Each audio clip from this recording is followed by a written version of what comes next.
In this video, I'm going to share 5 simple tricks we can learn from John Singer Sargent to transform your art. Sargent wasn't just a painter. He was one of the greatest draftsmen the world has ever known. That's why drawing is our first tip on how to paint like Sargent. I want to take a moment to just point out a few things and talk a little bit about drawing. It's what all the great artists have in common: incredible draftsmanship. And if you strive to paint like them, well, then you have to draw like them. I recommend you slow it down. Measure carefully from the start. You get those first measurements right, everything will be built upon that. I think it was Andrew Loomis said, "Your ability to draw people will directly reflect the amount of money you earn as an illustrator or artist. The very best make the most money." You'll notice looking at my drawing, I'm capturing the angles with straight lines. Keep it linear. You can always refine the curves later. Get the size, the proportion, and the shape right, and you'll have nailed it. 2 essential takeaways. Draw more and focus on consistency over time. You don't need hours. I recommend setting a timer, 10 to 20 minutes, 3 to 5 days a week. It's incredible what steady practice can achieve. Don't let fear or perfectionism hold you back. That sketchbook you're saving, forget it. Grab pen and paper or anything at hand. The end result doesn't matter. It's the growth and skills you gain that count. Be bold, stay objective, and don't get attached to your work. While you wait for inspiration, others are filling pages with practice. Stay curious, stay active, and most importantly, just draw.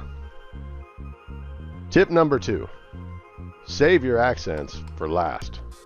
In the notes on Sargent, it's referenced as kind of like making a wig maker's block, and that he's just showing the form of the face and the head merging and flowing into the background. And he's just showing the general form, almost like a sculptor would kind of sculpt in the forms of a head before he adds any eyelid details or anything like that.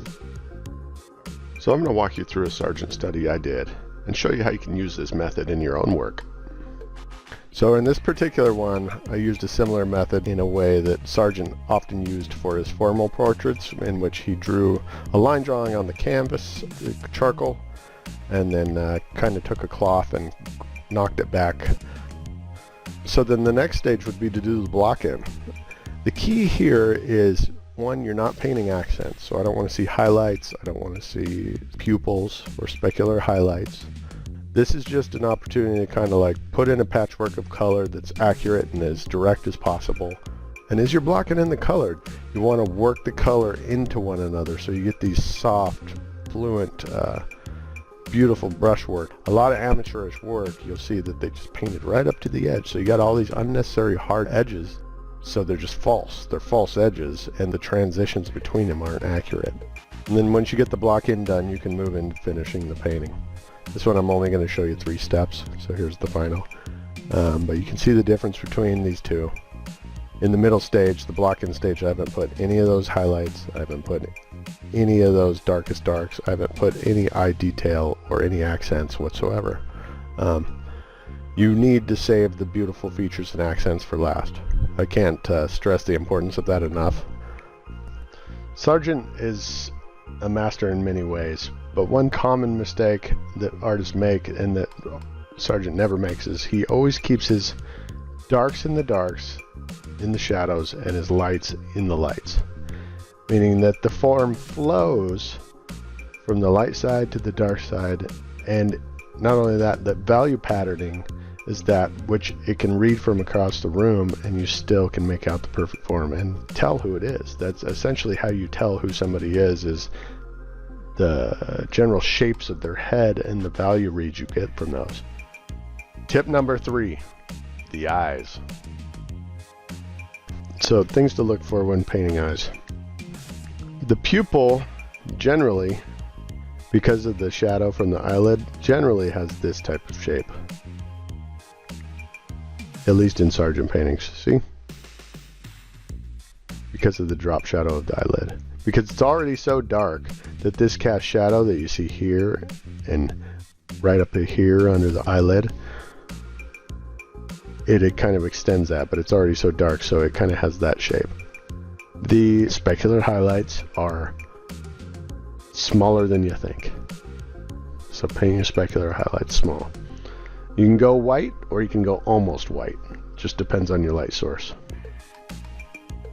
A great tip I learned from Richard Schmid about the whites of the eyes and what color to choose to create those is actually that the whites of the eyes are the same value as the surrounding skin tones underneath, generally, but just a little cooler. And often they're still warm. It's just a very, very cool orangish color, if not just gray. The tendency is to make them too white, so keep them within the realm of the lighter skin tones that are below it. Tip number 4, shapes and planes. What I want you to look here mostly at this painting is the shapes. Look at these clearly defined shapes. Clearly defined chunky shapes that allows your eye to read it and is decisive, right? It doesn't just go from straight light to the dark. There's numerous steps in between. If you look at it, here's a shape. Here's another transitional shape. Here's another transitional shape. So it's almost like stepping, but with an interesting shape to it, right? Beautiful little accents. Again, a transitional stepping shape here. But previous to that, there's a transitional shape here. Shape equals planes. Look for those shapes and get them as accurately as you can. Squint at them to see them, and then nail them. And make sure each progressive shape, as it moves away from the light, is a little bit darker than the previous one to the next of it. There's another one. Fantastic shadow shapes as they transition to shadow. No, it's not wishy-washy, it's clear. Even though there's a subtle value change between this one and that one, they're clearly defined.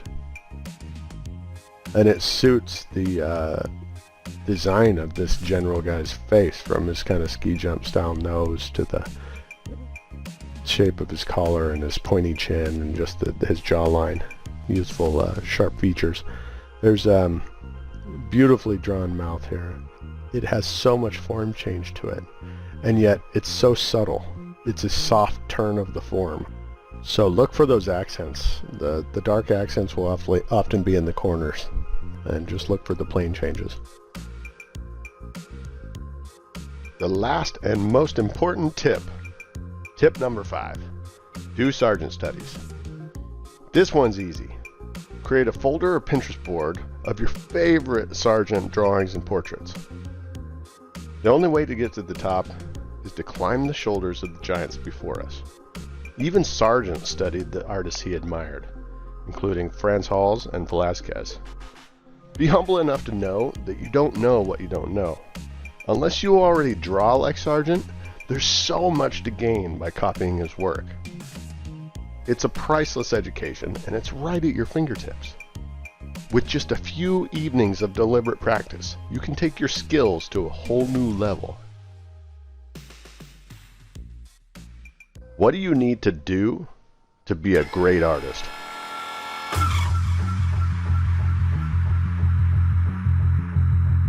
You'll often see that the corner of the mouth begins just inside the eye, next to the iris.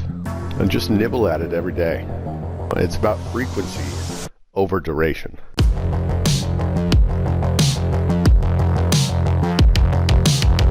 The entire block in can be done with this 90 brush right here. And that's what I used for this painting and pretty much all the studies I did. Right where two planes meet is often where we'll find the specular highlight. If you nail the eyes, you're already going to be happy with how the progress is going, and you're going to respect the painting more. Say for example this accent right here in this nose. We can go for this color here. Boom. Always use the largest brush possible. Sargent reluctantly worked his way down to smaller brushes